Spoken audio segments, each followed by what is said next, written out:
गोरा होना है, गोरा होना है, गोरा होना है, हर एक को गोरा होने का शौक है। अगर गोरे नहीं होते तो चिट्टी बेस लगा लेंगे बेबी को बेस पसंद है, तो गोरा होने से किसने रोका है? इसमें कोई बुराई तो नहीं है।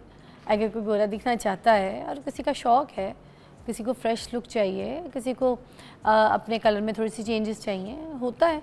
कुछ लोगों के हाथ पैर थोड़े से डार्क होते हैं उनके फेस से, उनकी बॉडी से, और उनको अपने कलर कॉम्बिनेशन को जो है वन टोन करना है, तो इट्स ओके। अगर कोई डार्क टोन की लड़कियां हैं और उनको अच्छा लगता है कि हम थोड़ा सा फ्रेश टोन पे चले जाएं, उसमें कोई बुराई तो नहीं है। हम सोशल मीडिया खोलते हैं तो देखना शुरू कर देते हैं कि भाई क्यों वाइटनिंग प्रोडक्ट्स पे आप प्रमोट क्यों कर रहे हैं, क्यों कर रही हैं, जो है कलर जो अल्लाह ताला ने दिया है उसी पे बस कॉन्फिडेंट रहें, ये रहें और वो सब। यार कॉन्फिडेंस वो अलग चीज़ है, ठीक है, इसको इस कलर के साथ आप नहीं बैलेंस करें ज़बरदस्ती का। और ऐसी कोई बात नहीं है कि अगर आपका कलर डार्क या सफ़ेद या कोई किसी किस्म का है ऊंचा नीचा तो आपका कॉन्फिडेंस लेवल जो है वो मर जाएगा। कॉन्फिडेंस तो आपके अच्छाइयों के साथ है, कॉन्फिडेंस आपकी कारकर्दगियों के साथ है, आपकी दिमागी सेहत के साथ है, आपके स्किल्स के साथ है, ठीक है। इस रंगों से और या ख़ूबसूरती से कॉन्फिडेंस का कोई ताल्लुक़ नहीं। हाँ, आप अगर प्रेजेंटेबल लगें थोड़ा सा तो वाकई वो बात सही है कि एक आपको थोड़ी सी पावर मिलती है, आपको एक होल्ड मिलता है, एक पुश मिलती है, एंड देन यू से कि यार नहीं यार, यहाँ पे जितने भी लोग हैं आई एम लुकिंग बेटर। ये नहीं कि better than that, I am looking better, I am fine, I am okay and I know my self. ये वाली एक आ जाती है खुद एतमादी, इसमें कोई बुराई नहीं। तो खैर आज हम इसके ऊपर ज़रूर बात करेंगे, इस वजह से भी क्योंकि कुछ लोग ये कहते हैं कि वाइटनिंग इंजेक्शन जो हैं वो जिगर को डैमेज कर देते हैं, ख़राब कर देते हैं और कैंसर हो जाता है जल्द का एंड ऑल दैट। तो ये क्या बातें हैं, सही है, गलत है, लगवाना चाहिए, नहीं लगवाना चाहिए? मैं तो आपको साफ बता रही हूँ, जितने भी डर्माटोलॉजिस्ट हैं ना वहाँ पर लाइनें लगी होती हैं, हर एक ड्रिप लगा के बैठा हुआ है, और वो ड्रिप में ये ग्लूटाथायोन के ड्रिप्स होते हैं, कुछ आई डोंट नो, पूछेंगे हम आपको आपके सामने कि विटामिन सी के भी ये शॉर्ट्स के कुछ ड्रिप्स होते हैं, उसको मिक्स करके लगते हैं या ऐसे लगते हैं, या क्या टेक्निक्स है, ये सब कुछ पता होना चाहिए। चले जी, उसके लिए हमने ज़बरदस्त हमारी मेहमान बुलाई है, डॉक्टर अरीज खालिद डर्माटोलॉजिस्ट हैं, हमारे सेट पे आती रहती हैं, किसी तारुफ की मोहताज नहीं है, दबंग है, जो बोलती है सच बोलती है, सच किसी को कुछ नहीं बोलती है। हेलो अस्सलाम वालेकुम, कैसी है? अल्हम्दुलिल्लाह बिल्कुल ठीक। बड़ा आप ना, मैं आपको हमेशा बोलती हूँ जो कुछ भी है आपके अंदर अब बता देती हैं, जो इल्म है वो बांट देती है। हाँ, ये देखिए, ये आपके इल्म की वैसे भी ज़कात होती है। अच्छा, ये बहुत ज़रूरी है कि अल्लाह ताला ने अगर आपको किसी चीज़ से नवाजा है तो वो आपको स्प्रेड करना चाहिए। मैं हमेशा जो चीज़, मेरा एक सिंपल रूल है कि मैं जो अपने लिए ठीक समझती हूँ वही अपने पेशेंट्स के लिए। क्या बात है। कोई ऐसी चीज़ जो मैं अपने आप को या अपनी किसी फैमिली मेम्बर के लिए इस्तेमाल नहीं कर सकती वो आपको मेरे क्लिनिक में भी नहीं मिलेगा। वाह, तो बताइए ना हमें, ये जो वाइटनिंग इंजेक्शंस हैं कि ये वाकई रंग को गोरा कर देते हैं, फ्रेश कर देते हैं? हाँ, बिल्कुल फ्रेश कर देते हैं। अच्छा, इसमें हम सबसे पहले उस बात करेंगे कि जो आपने की कि जिगर का कैंसर हो जाता है, इससे जो लोग कहते हैं, या वैसे कैंसर हो जाता है। अच्छा, इसका इस्तेमाल कैसे शुरू हुआ था? बेसिकली ग्लूटाथायोन होता है इसके अंदर और विटामिन सी होती है। ग्लूटाथायोन ओरिजिनली, ये अलग अलग नहीं होते हैं, ये अलग अलग होते हैं लेकिन मिक्स इन्हें करना पड़ता है। ग्लूटाथायोन आपकी बॉडी में एब्जॉर्ब नहीं होता अगर उसमें डबल डोज विटामिन सी ना हो। अच्छा, ठीक है, अकेला नहीं लगा सकते? हाँ, अकेला नहीं आप लगा सकते। तो वो आप बेसिकली इनका जो यूज़ किया गया था क्योंकि ये एंटीऑक्सीडेंट है। अच्छा, एंटीऑक्सीडेंट का क्या मतलब है? जो आपकी इम्यूनिटी को बेहतर करता है, आपकी बॉडी के अंदर जो वेयर एंड टेयर हो रही है ये उसको रिपेयर करता है, और ये नेचुरली आपकी बॉडी में मौजूद है। मतलब आपकी जिस्म में तोड़ फोड़ हो रही है या आपके जिस्म, बेसिकली जब लिवर सिरोसिस के पेशेंट या ऐसे पेशेंट जिनका जिगर का कोई मसला है तो डेफिनेटली वो इंटरनली काफ़ी वीक होते हैं, ठीक है, उनके ऊपर और बहुत सारी बीमारियां हमला कर रही होती हैं। इसी तरह जो कीमोथेरेपी का पेशेंट होता है, कीमोथेरेपी का पेशेंट सबसे सेंसिटिव पेशेंट है। ठीक है, ठीक है, यानी कि उसका ट्रीटमेंट चल रहा है किस चीज़ के लिए? कैंसर के लिए। ठीक है। और कीमोथेरेपी के पेशेंट्स को बहुत जल्दी वायरल अटैक करते हैं, बहुत सारे उनके इंटरनल मसले रहते हैं, आप अगर वो देखें तो बहुत वीक भी हो जाते हैं, भी तो उनका सारा हर चीज़। ठीक है, उनमें बेसिकली सबसे पहले इनका इस्तेमाल शुरू किया गया था। ओके, कोई ऐसी चीज़ जो कैंसर कॉज करे या जो जिगर को ख़राब करे तो उनकी कैसे दी जा सकती है? अरे वाह, ठीक है, पहले तो ये बात क्लियर हो गई यहाँ पे, और बड़ी अच्छी मिसाल देके समझाया आपने।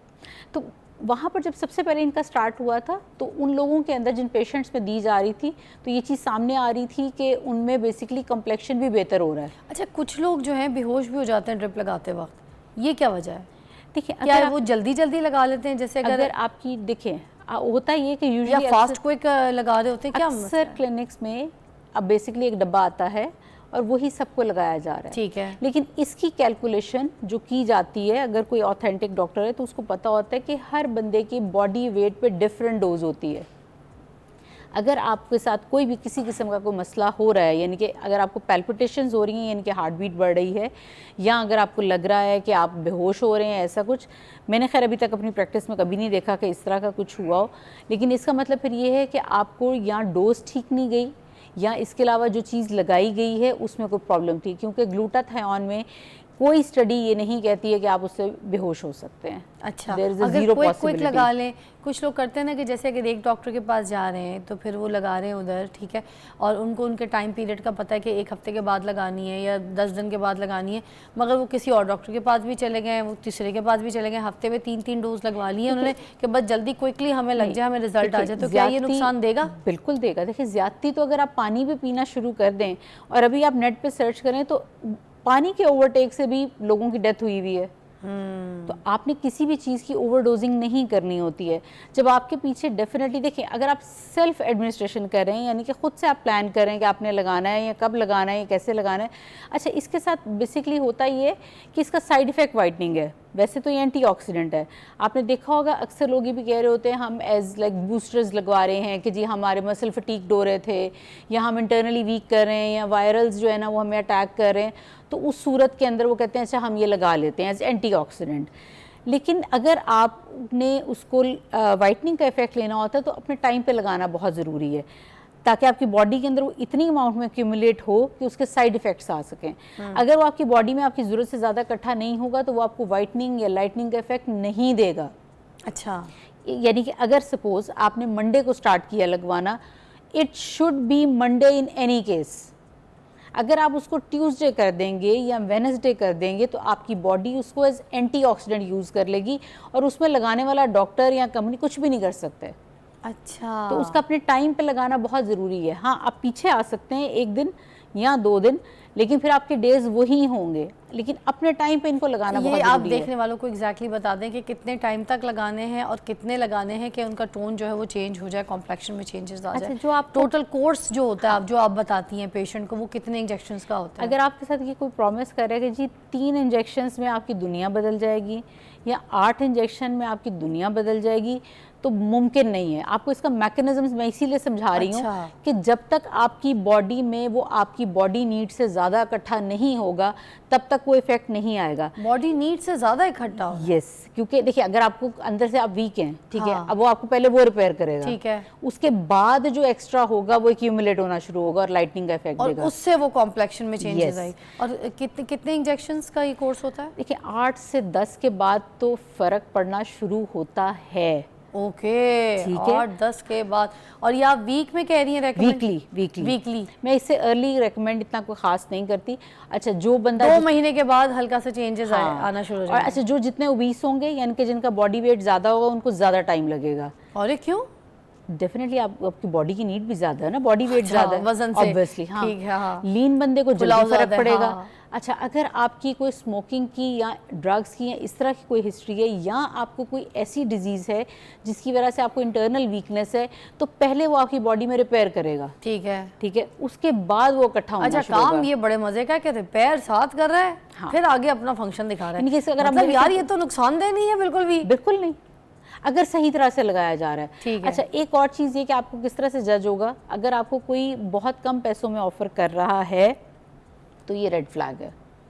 अगर आपको 10,000 से कम में कोई भी डॉक्टर ऑफर कर रहा है तो वो आपको कुछ नहीं लगा रहा। अच्छा, वो बस आपको तसल्ली लगा रहा है, जिसके बाद उसने आपको 5-6 या 7 सेशन के बाद ये कहना है हमारे बाकी पेशेंट्स को तो फ़र्क पड़ता है, आपको नहीं सिर्फ पड़ा। अच्छा, लेकिन 8-10 से पहले फ़र्क पड़ना शुरू हो ही नहीं सकता, मैं कभी भी नहीं कहती। ये लंबी गेम होती है, मतलब इट्स लाइक आपको एटलीस्ट 20-25 पे तो जाना इसकी जो पड़ता है। पर सेशन की जो कॉस्ट है वो कितनी कोई है? क्योंकि आपने यहाँ पे बताया कि 10,000 रुपये से कम की कॉस्ट में अगर कोई लगा के देता है वाइटनिंग इंजेक्शन तो वो तो फिर कोई काम की कहानी कोई नहीं। तो ये आप कॉस्ट बता दीजिए पर सेशन का, जो पर इंजेक्शन का, फिर हम चले जाते हैं। 12,000 से लेके 18,000 के बीच में होता है, क्योंकि जब आपके पास और जो बॉक्सेस आते हैं जो आपके पास आ रहे हैं, मिरेकल बॉक्स और पता नहीं क्या क्या जो नाम लिखे होते हैं मिक्स करके एंड ऑल दैट, नहीं, वो कोई काम के नहीं है। नहीं, ठीक है। अब क्योंकि अगर फ़र्ज़ करें आप मेरे पास आ रही हैं तो मैं आपकी बॉडी वेट के अकॉर्डिंगली डोज कैलकुलेट करूंगी। उसमें सबसे पहले मैं कैलकुलेट करूंगी कि ग्लूटाथियोन मैंने कितना डालना है, ठीक है। उसके बाद फिर उससे डबल होना चाहिए विटामिन सी, ठीक है। इसके अलावा बाज़ ये होता है कि अल्फा लाइपोलिक एसिड जो होता है वो भी होता है बीच में, और इसके अलावा विटामिन B12 भी होता है। अच्छा, इस सबको मिक्स करके पेशेंट के हिसाब से बना के एंड देन वो उसको ग्लूटाथियोन का इंजेक्शन लगता है। एक ब्रेक के बाद मिलते हैं आपको। यार यहाँ पे तो मित्ती कहानियाँ चेंज हो गई हैं। आप लोग क्या लगवाने जाते हैं? ड्रिप ही चढ़वाने जाते हैं मुझे लगता है सारा ये लगवाना है इस तरीके से। ब्रेक लीजिएगा।